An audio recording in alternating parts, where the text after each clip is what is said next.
Welcome on board. Thank you, Mr. Catering. Today, I'm trying out Qatar Airways business class to see if it's really the best in the world on an 8-hour flight from Doha to Ho Chi Minh City. But this isn't the famous QSuite they always boast about. It's their less popular Super Diamon seat, which you'll find on many of Qatar's 787s, A350s and A380s. So in this video, I'll help answer the question, is Qatar Airways business still worth it if you don't get the QSuite? And also, since I upgraded this flight from economy for £475 per person, is it worth that steep upgrade price?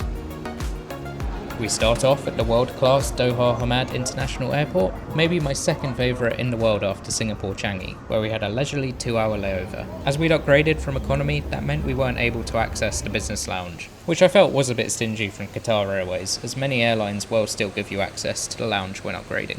But there's still easily enough to do at this airport over a short layover, including visiting this impressive indoor rainforest and basically all the shopping you could ever ask for. They also had an Oreo cafe, and I'm ashamed to say we wasted £11 or $15 on a very average Oreo tiramisu.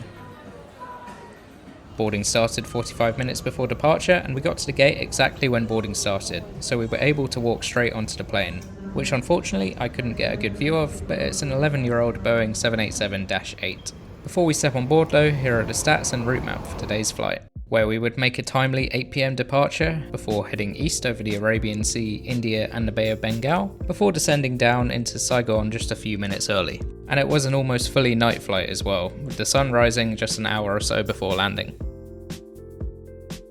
Stepping on board, you're greeted by the friendly flight attendants who will try and address you by name. Welcome on board. Thank you, Mr. Catering. This way, please. It seemed like there were 4 flight attendants serving the whole business cabin today, which was pretty good considering there were maybe 15 business class passengers in total. This is what my seat looks like, 4K, and here's the seat map of this small business class cabin with just 22 seats in total in a 1-2-1 layout. For comparison, this is what the QSuite looks like, and as you can see it has much more privacy and it also has a door. But now back to this seat, I have to say first impressions are very good. There's quite a lot of storage space and various surfaces to rest things on. You also get a little diptyque refreshing towel on arrival.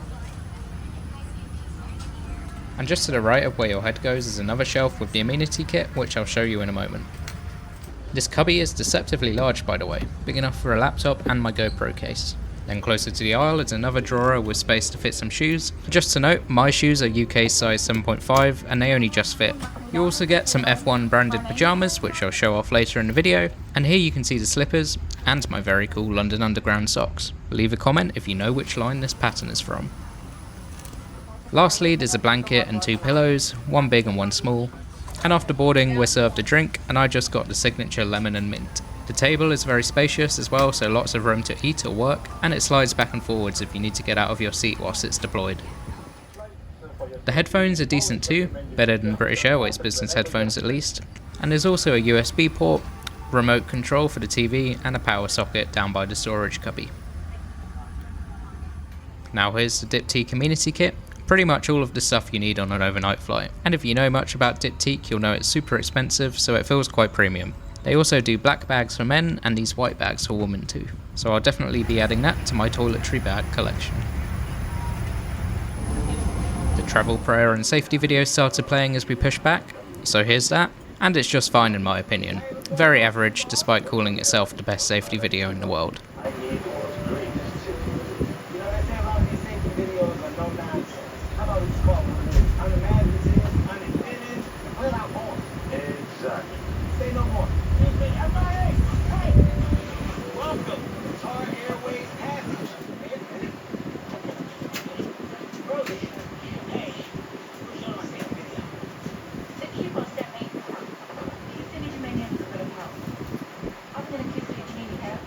They do have this guy from the TikTok memes though, so I guess that's cool.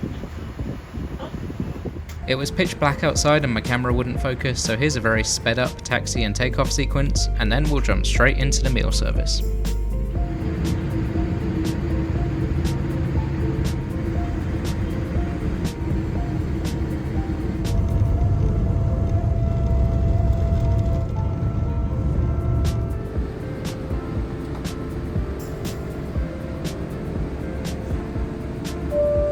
This is what the full cabin looks like, by the way, lit up in Qatar Airways' signature red mood lighting. At the back of the cabin is a bowl of fresh fruit and some snacks. Though with the amount of food we were served on this relatively short 8-hour flight, I don't think it's really too necessary, but it is a nice touch. Basically, as soon as the seatbelt sign went off, the cabin crew began the dinner service, and here's the full menu, so just pause if you want to read in detail. The choices were extensive, though perhaps due to the small size of the cabin, they actually ran out of some of the most popular choices. I had actually pre-ordered the Qatari fish makbous, which seemed to be the most interesting choice, but when the purser came to take our order, he said unfortunately they'd run out. I told him that actually we had pre-ordered it, and that the choice was even printed on our boarding passes. So then, after a few minutes of checking the galley, it led to the awkward situation of him having to apologise to the two people in front of us who had ordered that dish, saying they'd actually run out and asking them to order something else. Breakfast similarly had a lot of disappointed people not getting their first choice, me included, so that is definitely an area for improvement. The meal itself though was one of the best I've had on a plane. Firstly, it's a full table service with each course served separately, starting off with bread and this amazing tomato chili olive oil dip, which I give a 10 out of 10. I also really like the candle on the table. It's a small thing, but it really elevates the experience and makes it feel fancy, even though it's obviously not real. Again, this tomato and chili oil was so good it convinced me to buy some when I get home.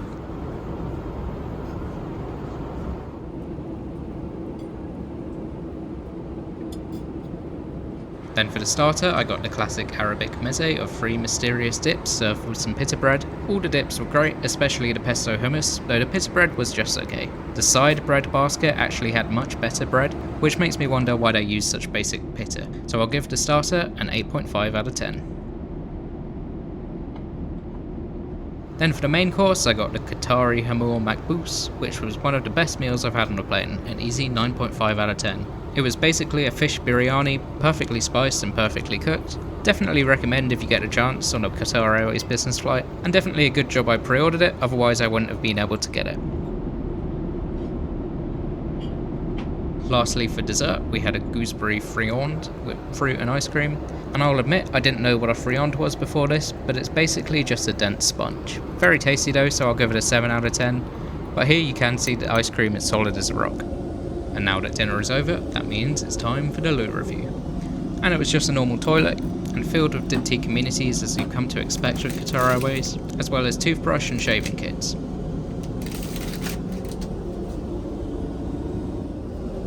It also had a window. I always love a loo with a view, even though it was too dark to see anything. And since I wanted the ultimate Qatar Airways experience, I decided to change into my Jimmy Jams. Very stylish as you can see. A flight attendant kindly made my bed whilst I was changing, so this is what it looks like in full bed mode, with a mattress pad covering the whole thing, a large soft pillow and the quilted blanket from earlier. For me at least, I found it very comfy and spacious, and at this point after eating a full meal and snuggling down for bed, it was just under 2 hours into the flight, meaning about 4 hours of sleeping time before breakfast. And as someone who usually struggles to sleep on planes, even in business class, I basically slept the full 4 hours. 4 hours later. So that was a welcome surprise, and I woke up to the gentle clinking of metal as people ate their breakfast, with just 1 hour 45 minutes before landing. And this is where the disappointment came. They had somehow run out of both the fresh fruit and beef noodle choices, so I just got the Qatari breakfast, which was nothing special. I'll probably just give it a 6 out of 10. Not a huge issue though, as I was still full from dinner 4 hours ago, and this carrot and turmeric juice was delicious. Plus I got a freshly brewed cappuccino as well. Now I guess the very last thing to show off of Qatar Airways is their in-flight entertainment system. The screen in business class was pretty good, well sized, and that you didn't have to lean too forward to use the touchscreen, which I always appreciate, as I don't really like using the remote controls they give you. The selection of movies and TV shows was also very good, though I did find it a bit difficult to navigate and find what I actually wanted to watch. Here I'll just browse through the various features of the in-flight entertainment system so you can watch, and then I'll move on to the Wi-Fi after.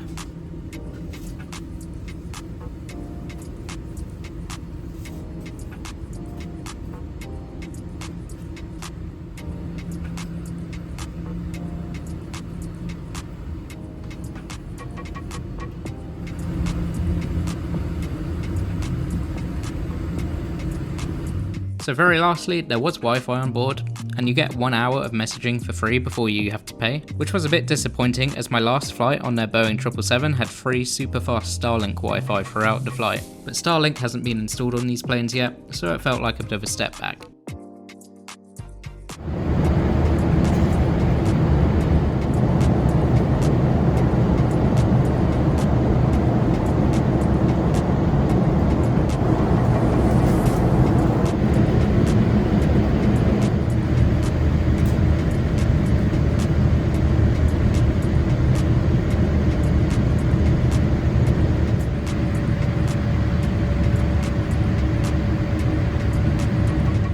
As we were coming into land, I got a brief glimpse of the new Long Tang Airport currently under construction, due to open in late 2026 and replace the overcrowded Son Nhat Airport. This is the current state of construction, but it will supposedly look like this once opened, and eventually become a mega airport with 4 terminals and capacity for 100 million passengers a year, so I'll definitely come back once that opens.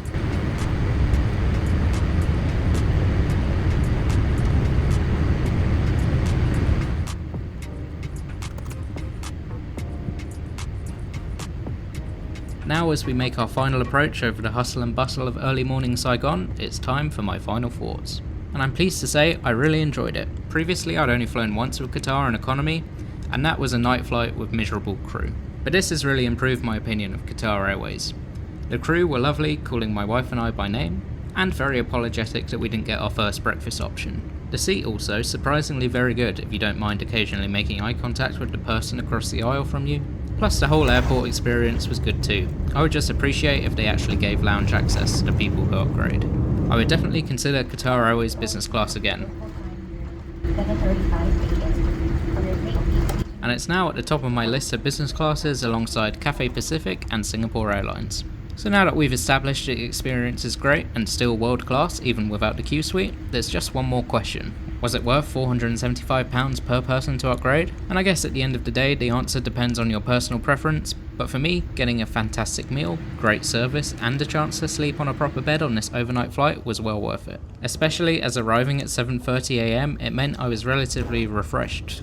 It's also worth noting that the one-way price of this flight is about £1,750 or $2,300, so £475 to upgrade is actually much cheaper than buying the business ticket outright.